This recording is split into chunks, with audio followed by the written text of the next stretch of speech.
This is Andrew Paul Cronin, and you're listening to the Q&A with A.P.C, the show that features conversations with artists, cultural figures, policymakers, performers, and other innovators living in Virginia.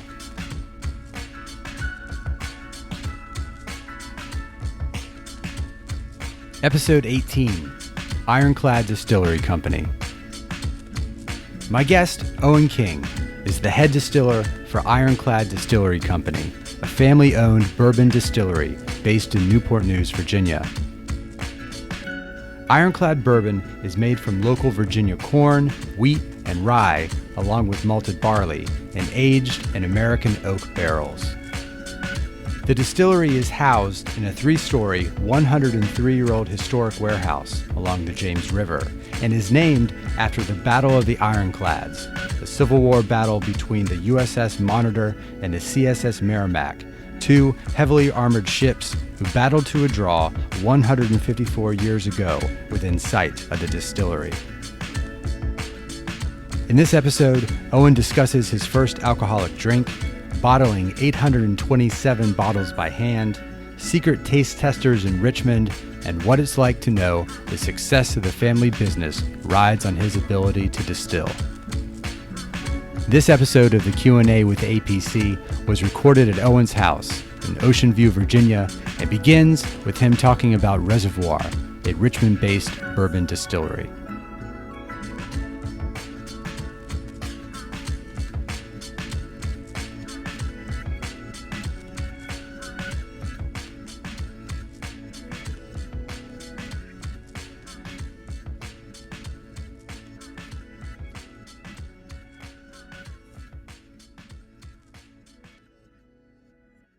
And they started there 8 years ago. So do they impart knowledge? Are people pretty open? They with are incredibly helpful. Anytime we have a problem, so their head brewer and one of their owners, his name's David Cutnow, he is incredibly helpful and incredibly knowledgeable. So anytime we have any problems, call him up, text him. He calls back, tells us what we're doing wrong. Yeah, and he helps us out.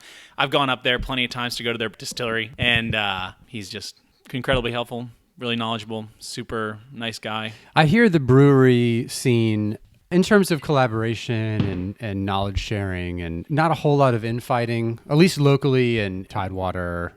Yeah, it's a pretty yes, we're in competition, but at the same point, there's no reason we can't all survive and all make a living off making, a good product. What are some famous whiskey stories or history lessons that you could start off with? And I know one that during the Civil War, soldiers smuggled whiskey in oyster tins. That's true. That was on the Union side. The Union side would smuggle in. The Confederate side, they actually were allotted 2 shots or 2 jiggers of whiskey a day. And so on the morning of the Battle of the Ironclads, the Confederates woke up and they had a breakfast of 2 boiled eggs and 2 shots of whiskey. And that was the way they started the day. Right. Before the battle. And that was a special breakfast, particularly because we anticipated perhaps the stuff going down on the river? Or is that so. Sort of the breakfast, the standard breakfast? I think it was because they knew the battle was coming. What was your first alcoholic drink? Oh, my first alcoholic drink was Bacardi Limon. And that was a mistake. Yeah, that generally is a mistake. That's a college mistake. Was that a high school or college mistake? That was a college mistake. Yeah. Was there beer sipping at dinner, sort of try this kind of thing? We'd have wine at dinner and stuff like that. Primarily wine drinkers around the dinner table at home? Yeah, pretty much. Yeah. Yeah. My dad will come home and he'll always have a bourbon and water. That's like his first thing he'll do. Okay. But depending on the season, right now, since it's fall, he'll usually be a bourbon and cider. In the summer, it'll be a wine and or Carlo Rossi, Paisano, and lemonade. And then earlier in the summer, it'll be gin and tonic. But it's always seasonal. He follows the seasons. Exactly. What was his label when you were growing up? As far as, his label of bourbon, up until recently when we finally expanded his knowledge, it was always Old Crow, which is the bottom of the bottom shelf. Yeah, that's right along next to Fighting Cock. Exactly. So that was kind of our, one of our main memories of our grandmother was where we believe our bourbon gene came from, was she was always every night she'd be sitting there with her bourbon and water, and it was always Old Crow. And so that kind of transferred onto my dad. And he would also drink scotch. He's kind of gotten away from that more recently. We've really just been, the last 10 years have just been kind of really getting into the bourbon and ryes. But yeah, it was always Old Crow. Growing up, your mom, Carol, was a librarian. Correct. Like city librarians, public school librarian? No, she was the librarian in my high school. At the high school you attended? Yeah. And how'd that work? That was fine. I think she wrote me up once for a detention, but that was okay. No, it was nice. It was great having her because it was nice having my mom there at school. Anytime I needed something, she was there. You didn't catch any kind of flack for that? No. No. It was a small school. You think the smallness has something to do with the kindness of the students that attend? Exactly. Is that what you're saying? Yeah. Your dad's name is Stephen, Stephen. Stephen King is his name. Yep. Like the author. Like the author. And then so the crazy story about that is my dad's name is Stephen King, and Stephen King, the author, has a son named Owen Philip King, and my name is Owen Phillips King. And at the time when my parents named me, they had no idea that Stephen King had a son named Owen King. And so one day they were looking through one of his books, and they looked and it was dedicated to his son, Owen King. So now Owen King is an author, like his father. So that was kind of interesting. And then one day my mom met Stephen King, the author, and he signed a book. It says, "To Stephen King, from Stephen King. This feels like a weird sexual fantasy." Oh, that's awesome. Yeah. He seems like a good guy. Yeah. Did having a father with the same name as the famous author, were there more Stephen King books in the house than an average family or less? Well, even if you want to get even weirder, our next door neighbor, our neighbor across the street, was also named Stephen King. So there was 2 Stephen Kings on the same block. This sounds like a plot line to an actual Stephen King book. Stephen King book, yeah. Yeah, we did have a fair amount of Stephen King books. I mean, my dad and both, obviously my mom was a librarian, my dad and mother both liked to read, so there was a fair amount of books that we had.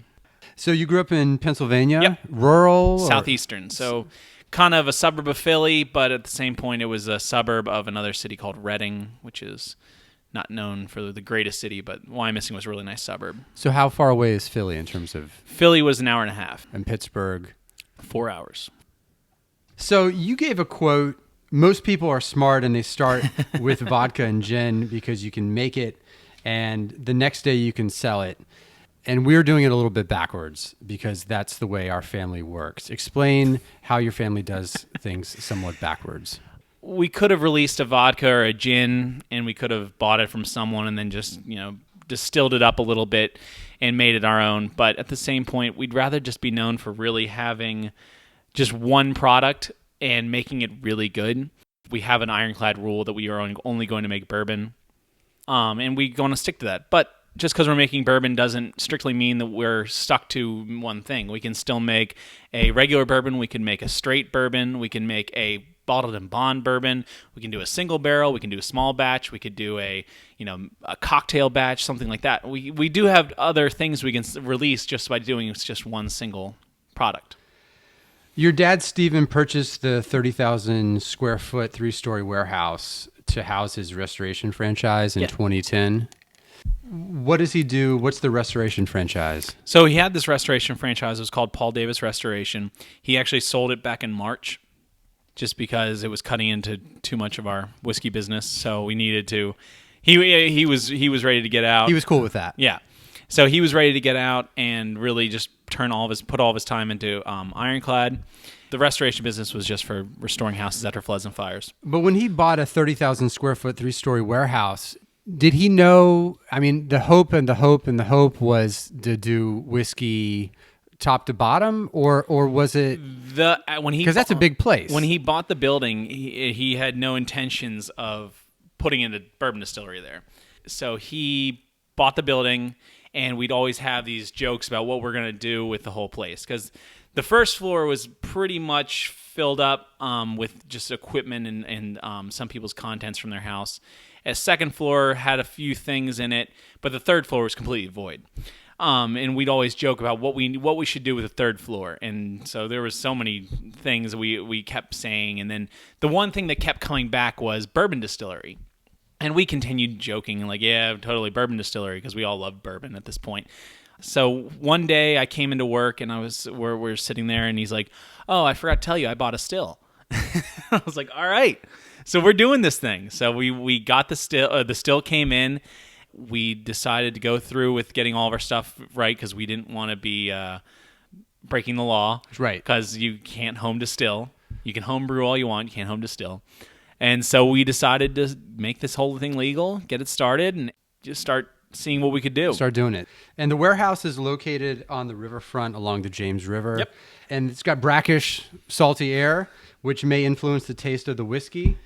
That's the hope. So that's pretty much what we kind of get out of it. There's no, as far as I can tell, the air we have here from where the distillery is located, there is no other bourbon distillery located that close to water as we are. Our air is completely different than what air they're going to have in Kentucky, which is basically the thing that's really going to help everything that's going on in the barrel, because the drastic temperatures are going to rise, they're going to fall, and the bourbon is going to continually going in and out of the barrel, in and out of that charred oak. So with that brackish air, I mean, I think when you're tasting the bourbon, you can almost taste a saltiness to it, like a salted caramel or like a little bit of a briny sort of flavor. When you taste it, I think you can kind of get those notes through it. And I really, truly believe, I mean, it's because that's where we're located. What is the definition of small batch whiskey? Because Ironclad's small batch. So the thing about a small batch is it technically means nothing. You can put small batch on it, and there's no strict guideline of what small batch means. So, for example, Knob Creek is a small batch bourbon. Their small batch might be 200 barrels, so 53-gallon barrels. Our small batch, our first release, is 5 15-gallon barrels. It's small batch, but now technically we are on the same plane as what Knob Creek is saying they're small batch. Okay. So it's one of those words that really has no guideline to it. It's just a word that you can put on your barrel or bottle. Yeah. But there is no, if you reach X amount of barrels, you are no longer considered a small batch. No. Which came first, the distilling of the whiskey or the naming of the whiskey? The naming of the whiskey was the first thing. So after we bought the still, that's when we kind of sat down and all came up with ideas for the whiskey. The person who ended up coming up with the best names was my brother. He was the one who ended up naming it Ironclad. I can imagine the state and federal permitting process to be legally allowed to distill whiskey is challenging. What was that process like? So that whole process took all totaling probably about a year, maybe if not more. The federal license is what takes the longest because there's just so many people applying for them right now, and there's only so few amount of people who are actually, writing them up. So that process took 6 to 8 months, and that's pretty much par for the course. That's pretty much what everyone has to go through. And is it like a longhand documents where you have to sign? Like, what are the? It's pretty much you fill out a form, then you have to give a fee for filling out that form, and then you fill out another form, and you pay another fee, fill out another form, and it's just repetitive. And then they say, "Okay, are you doing this?" And you say yes, and then they say, "Are you doing this?" And you say yes, and then they say, "Are you doing this?" And you're like, "Yes." And so there's a whole bunch of stuff that you have to go through. After that, state is a lot easier than federal, just because the state figures, okay, you've already gone through everything you needed to go through for their federal. So we're like, okay, if you're good enough for the feds, you're good enough for us. Okay. We had a little bit of trouble with Newport News just because they had never dealt with let alone brewery, but they've never had a distillery, which is actually making a product where it's potentially, fire hazard other than beer, which is never going to catch on fire. Right. June 1st, 2015, you officially started making whiskey. Do Yes. I have that right? That's correct. What was the feeling like and what was going through your head when you got the shipment of 2,000 pounds of corn that day in early June? Yeah, so we were really we were super excited to get it going, and we knew that we had a lot of trial and error ahead of us, which we still have trial and error now, and we've been going for almost a year and a half. So there was just a whole bunch of points where it was, okay, this is what's going wrong. What do we need to do to fix that?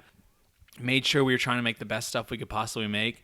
And we did have to throw away a few batches. We had some stuff we screwed up, and we had to just try again. But when you got that huge, and it's on Instagram, all that corn, I mean, like, what was going through your head? I was just excited to get after it. I mean, we had been talking about it for a year of us going through the licensing and everything like that. So we were just really excited to finally be able to distill and make bourbon, which is what the goal was. And I can barely make a cake. So how do you even know how to do it? My dad's probably been to 20 different distilleries. I've been to 10 or 15.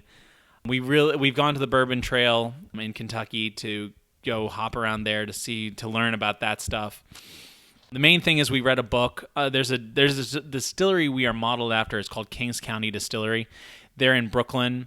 The head brewer and owner, head distiller and owner, he wrote a book called The Guide to Urban Moonshining. So we read that book, and it tells you exactly how to make moonshine, which is essentially bourbon. Just you can't add the sugar. So we read that book. We read it back and forth. We made sure we knew exactly what we were doing. We took his recipe, which was 70% corn, 30% malted barley. We doctored it up to our own standards of what we wanted, because we wanted... my sister and I are more partial to rye than bourbon, so we wanted to make sure we had that spiciness note to it, because rye, when you have a rye, it's going to have a lot more pepper to it. It's going to have a little bit more spiciness to it. So we wanted to make sure we had that note in with the flavor profile of what we wanted. Rye, like the bread rye. Yeah, rye. It's the same. It's the same seed. Right. Yeah. Okay. And then we wanted to make sure we also had some sweetness. Bourbon law requires at least 51% corn, so corn carries a lot of starch, which can be converted to sugar. And then we also wanted to have wheat, so we are actually a 4-grain bourbon, which there aren't a ton of. There are a few out there, but we wanted to kind of have the best of 4 worlds. That's why we're a 4-grain. During this time in June 2015, was the thinking we want to be in A.P.C stores, we want to be in bars and restaurants, or was it we got the permit, we can legally do it, it's something that maybe we can give to friends on the holidays or something like that? Or like, what was the vision? No, we definitely wanted to be in A.P.C stores. That was our first goal. We wanted to make sure we could supply Virginia with a really good bourbon. Our goal was to make sure that we could supply A.P.C with enough bourbon that would be our first place to take over, and then move north, move south, and distribute to where we can kind of go from there. That's the main thing of the reason we decided we wanted to go with only Virginia grains, because we wanted to make a true Virginia bourbon, which the first drop of corn liquor was made in Virginia. It was made at the Berkeley Farm in Charles City County. And let's also not forget that before the Louisiana Purchase, Kentucky was also part of Virginia. Right. So they think they can make the best bourbon, or they think they can only make bourbon, but they used to be part of Virginia. The corn and wheat harvested is harvested just up the James River at Rinwood Farms by 6-time National Corn Growers Association award winner David Hula.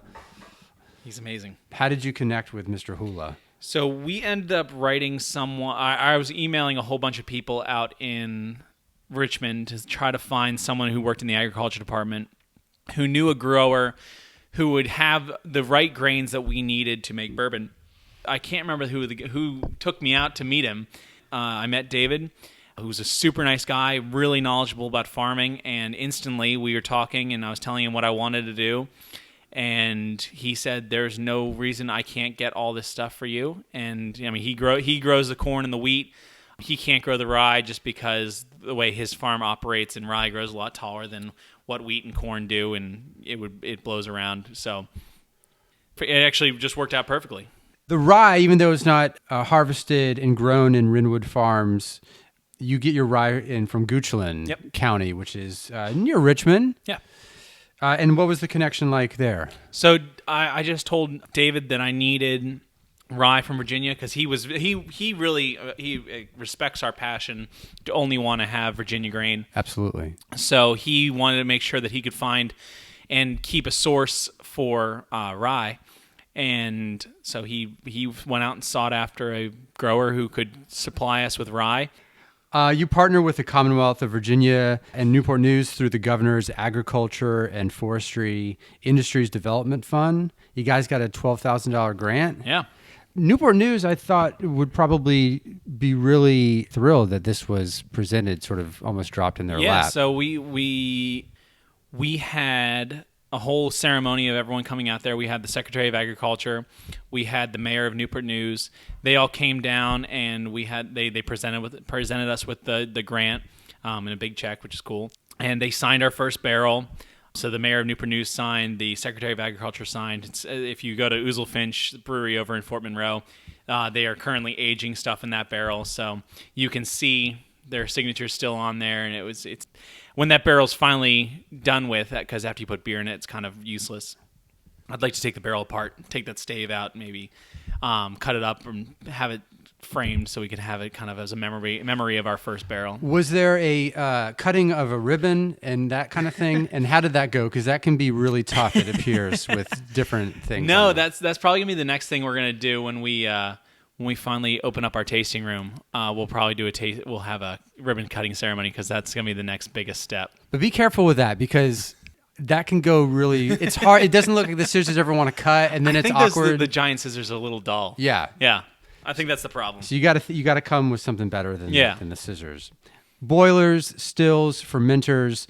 What's the process? And try to make some sense of this for me, please. Okay, so basically the first step to making bourbon is you make beer. So if you're a home brewer out there, you kind of know all the initial steps that go into making beer. What we're going to do is we're going to cook our grains, just our corn, wheat, and our rye, so we can release all the starches into the water. We want really starchy water. You boil it. So we're going to boil it. That's the main goal, is we want to get this starchy water as we can possibly get. So when you taste it, it's going to taste like cereal. After that, once it cools down to about 180 degrees or anything below that, we're going to add our malted barley. Now, what malted barley does, it has to be malted because there's an enzyme in it that converts starch to sugar. It's amazing. Right after you add this malted barley to the mash, it instantly, it's like you dumped a thing of sugar into it, because it's instantly sweet. So we mix that up, and then we have to bring that down to about 90 degrees to add our yeast. So why not just add sugar? You can't. So when you're making bourbon, you cannot add any additives. So we can only use the 4 grains in water. According to whom? There actually is a bourbon law that we have to abide by. It was enacted by Lyndon B. Johnson in 1964 or 67. I can't remember which year. But yeah, there is a bourbon law that we have to abide by, because bourbon's America's native spirit. It can only be made in America. That's amazing. I didn't know that. Do people know that? They should.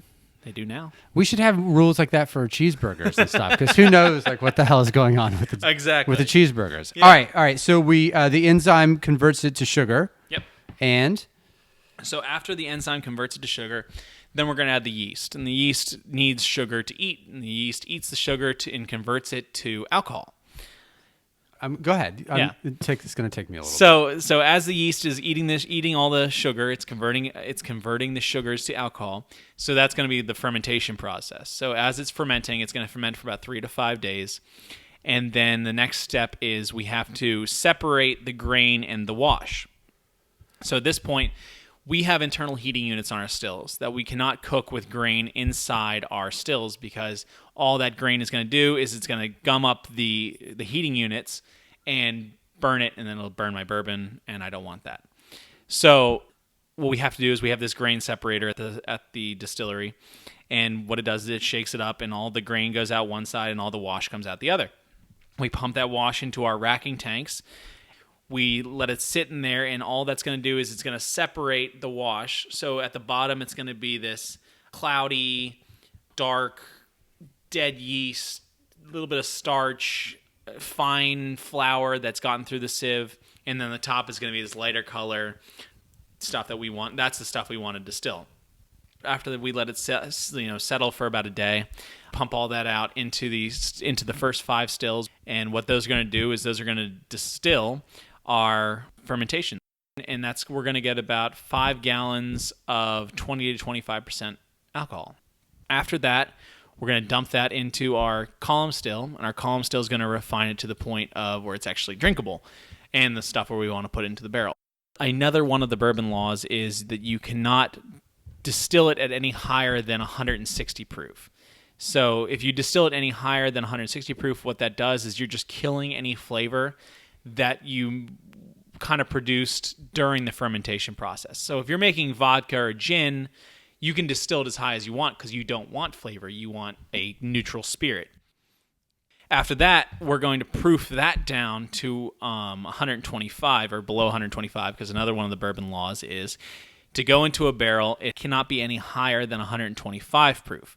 I don't know the reason why it has to be below 125. I just know that's one of the rules. So we proof that down with distilled water, and then it goes into a new charred American oak barrel. So I followed some of that. At any point, and I'm sure it's not really edible, and it's a stupid question, but have you just tasted part of the mash? Like at every step, have you just like, oh, what does this taste like? The first thing we did when we first started distilling was I made sure to taste everything. So I tasted the raw grains. I tasted the mash before it had malted barley. I tasted the mash after it had malted barley. I tasted the stripping runs. So there's 4 cuts you have to make when you're making bourbon. There's the 4 shots, the heads, the hearts, and the tails. I've tasted all 4 of those to see where they're at, because to make the right cuts, you have to know what they all taste like. You did that because you're a curious guy, or is that part of the bourbon law? No, this is just because I wanted to make sure I was doing everything the way it should be done, and so I can know where it's all at. As you had mentioned, there's all sorts of little particulars or laws when it comes to whiskey making, and I'm going to list some of the ones that I know and just tell me about them. So we talked about why it can't be distilled over 160 proof. Why should the mash contain 51% corn? Why not just go 50%? Why the extra 1%? And because it wants to be over half corn. The mash bill should be over half corn, because corn was obviously North America's main export when they were coming over to the new world. Right. So corn was the main thing, that it was the first thing they figured out they could distill. It's because all they had over here was corn. So they tried to make beer out of it, because basically bourbon is just distilled beer. Mm-hmm. So they tried to make beer. They said it didn't really work, so they tried distilling it, because they did know how to distill. And that's where they really realized they could make something kind of better with corn if it went through a distillation process. So you can't go below 51%. Can you go over 51%? Yeah, there's like Reservoir, their bourbon is 100% corn. Oh, okay. Yeah, and so you can go 51% to 100%. A still without a name wouldn't distill as sweet. I read that. That's true. So all of our stills do have names. And you have 6 of them. 6 of them. Number 1? Number 1 is Ruth. Why Ruth? It's our grandmother's name. 2? Ross. Ross? So Ross is our grandfather's name. Number 3? Rose. Go ahead. That's my maternal grandmother's name. 4? Buzz. Aldrin? Nope. Maternal grandmother or grandfather. Number 5? Inga, which is my brother's wife's name. And 6? Caroline, my girlfriend's name. Any country can produce whiskey, but you can only spell whiskey with an E if your country has an E in it. In its name. Yep. So, United States of America it spells it with an E. Has an E. Japan doesn't spell with an E. Ireland spells it with an E. There's so many little intricacies about whiskey that, Japan, they modeled their whole distillation process off of Scotland. Okay. They wanted to make Scotch, but you can only make Scotch in Scotland. Otherwise, it's just single malt. All bourbon is whiskey, but not all whiskey is bourbon? Correct. What's up with the Angel's Cut and the Devil's Cut? There's the Angel's Share. Angel's Share. Then there's the Devil's Cut. The Angel's Share is a real thing. If you ever walk into a rick house in Kentucky, or if you ever walk into our barrel room in Newport News, you'll immediately smell this overwhelming smell of bourbon. And that is because the bourbon is evaporating from the barrels. We lose 10% of that barrel the first year, and we're going to lose about 2% every year after that.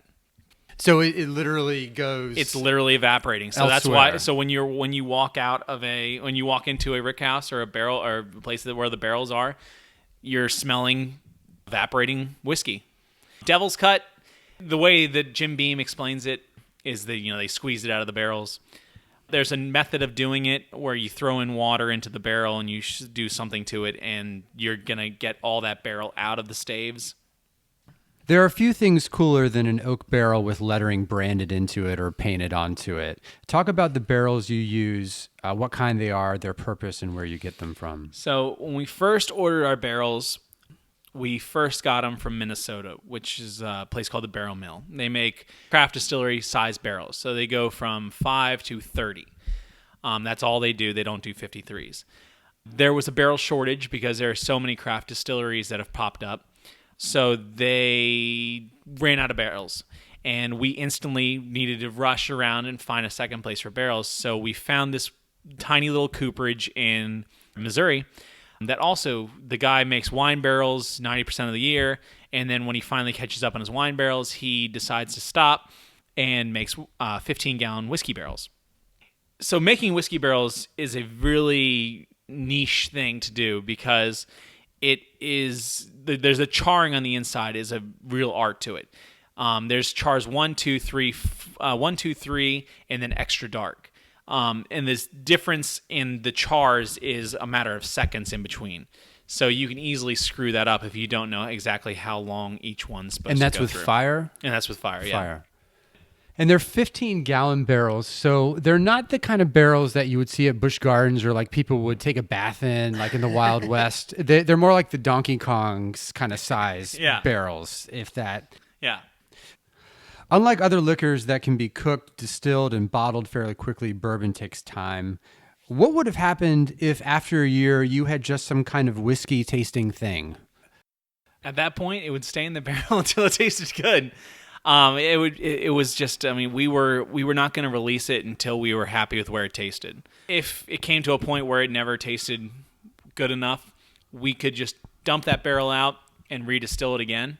And at that point, we could see if it was, and put it back into another barrel and see if that would do it the right justice of what we needed it to do. So how many barrels were uncorked, as it were? Is that the phrase? So as the first release, it was 5 barrels 1 through 5. And how many bottles does that yield? That was 827. And does bottle 827 taste very different from 213 and number 2? So since it's a small batch, barrels number 1 through 5 are blended together.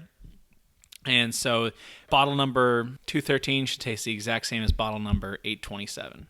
Did you ever undo the cork and dip a spoon in there just to all the time? And we were very impatient, so we wanted to make sure we were tasting it as they went along. And that's cool to do. Yeah, you can do that as much as you want. Okay. I mean, it's going to screw up how many bottles you're going to get out of the barrels, but yeah, we wanted to make sure that we were on the right track as we went through the whole thing.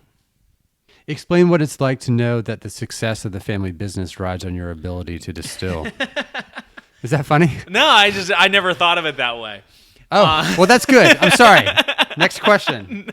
No, I'm excited, and I guess I could say it's on me, but at the same point, I'm very lucky to have a wonderful family to have my back no matter what, and we're all in it together. We are all excited to do this. We get along well enough most days, and it's just a fun thing for all of us to do, and we are all happy doing it. You never felt in over your head when Governor McAuliffe was speaking on your behalf and things like that? Because again, right? Like you don't really know. It's kind of rolling the dice a little bit. It's when we started with the distillery, we ended up talking to a couple other Virginia distillers and found out that Virginia was the second or third hardest state to open a distillery. And it's getting a little easier as time's gone on because other distilleries are opening up, because I think we have 42 now. Virginia is on the map as a craft alcohol producer. I would say at this point we're doing well with that. You just updated it. I had 25, but you said there's 42 other craft distilleries in Virginia, 100 plus craft breweries, and around 260 wineries across the state. What do those numbers mean to you? Because there's a definite sort of level. I think the amazing thing about Virginia is it's got such a potential for being such a home for craft breweries, wineries, and distilleries. I mean, the state itself is really built agriculturally for growing great grapes, great hops, and great grains for making whiskey or vodka or I guess spirits. Making spirits, exactly. So I think there's so much potential for for Virginia becoming like New York or being like Oregon or being like Washington State, where these things are easily accessible and people are really coming to the state just for those things. But those numbers, 42 craft distilleries, 100 craft breweries, 260 wineries, are those numbers influenced by popularity of the drinks themselves, the ease of production to produce those three, or both, or something else? I think the reason there's more wineries and more breweries and distilleries, the main thing is it was a lot easier, substantially easier, to open a winery or a brewery than it was to open a distillery. Paper-wise, or producing the... Virginia wanted wineries and they wanted breweries because they were afraid of hard liquor. Got it. So that was the main reason why it was so difficult to open a distillery in Virginia. Which is more difficult, getting into restaurants and bars or getting onto the shelves at A.P.C. stores? Well, you can't do one without the other. So getting into A.P.C. stores, the first thing, because otherwise, if we're not in A.P.C. stores, then the bars and restaurants can't buy from you, can't buy directly from you. They can't. Can't. No. Getting into the A.P.C. store, they give preferential treatment to Virginia-made products, especially products that had only Virginia grains in them. So getting into A.P.C. store, that wasn't at least for me, it wasn't a very big concern because I knew that we would not have a problem getting on shelves. Plus, I've tasted some other stuff that's been on the shelves, and I was like, okay, there's no problem here. There's a case to be made. Yeah. Is there like a secret society of like roundtable, like A.P.C. taste testers that convene in Richmond? I didn't go to the tasting in Richmond. My dad and sister went to that. Wait, is there a round table in Richmond? There, you go in and you have your marketing plan, and you give them your bottle, and they pour a sample, they taste it, and then if they say, okay, this is good, then you go on to the next round. You've been doing tours of the distillery for a while now. What are some of the things you've learned from when you first started giving tours? So we started doing tours last January, and we had an amazing turnout. It was really incredible because they were just coming out to really learn about the product.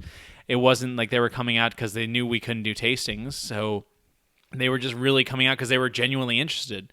And my favorite thing is when I finally go to the final reveal and I open up the barrel room, and when people go, wow, that's the part that makes me feel like, oh my gosh, like these people feel the same way I do every time I open it up because I'm so excited to see all these barrels in here. And I think when they say wow, they're really they're genuinely excited about the work I've put into this. So it's kind of the coolest part for me. In the beginning, you were hoping for a loan from the city of Newport News. You got that. A grant from the Virginia Department of Agriculture. You got that. You wanted to purchase 6 stills. You got that. You wanted to be in A.P.C. stores. You got that. You wanted to give tours. All of these things have happened and have gone well. What are your hopes for the future of Ironclad Distillery? The one thing that's on my horizon right now is, as the head distiller at Ironclad, is the next thing I want to do is I just want to start looking at down the road of what bourbons we're going to be releasing next. And when I have to look down the road, I have to look years down the road and thinking about what's the next brand of bourbon we're going to release. So the one thing we're in the process of doing is we're looking into getting some 53-gallon barrels and seeing how long, and putting some distillate in those and taking those as long as we can take them. We do have 6 30-gallon barrels sitting in the aging room right now that those won't be cracked for at least 2 years. So anticipation of what's going to happen next is kind of like, when are we going to crack into these barrels next? And there's some changes perhaps to the second floor and the third floor of the distillery itself. So, you talked about a tasting room.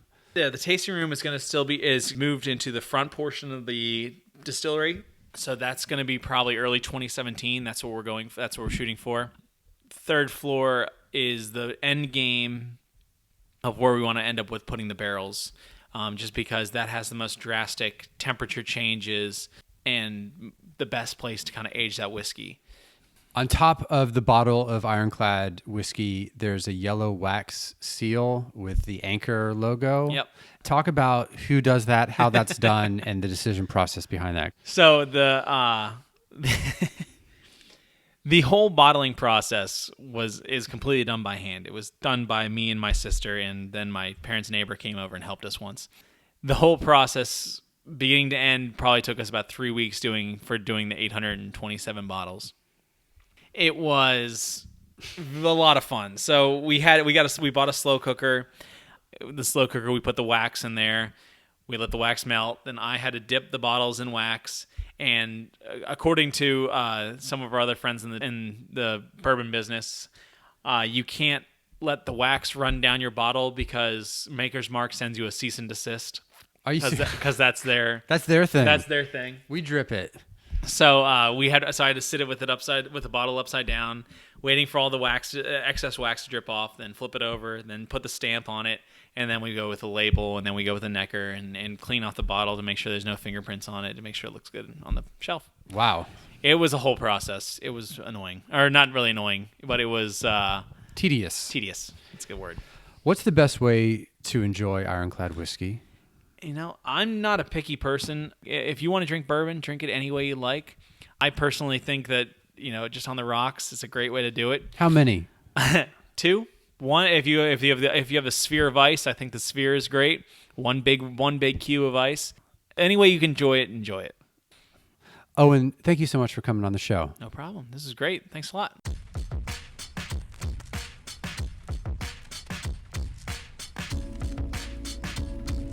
This is Andrew Paul Cronin, and you've been listening to the Q&A with A.P.C.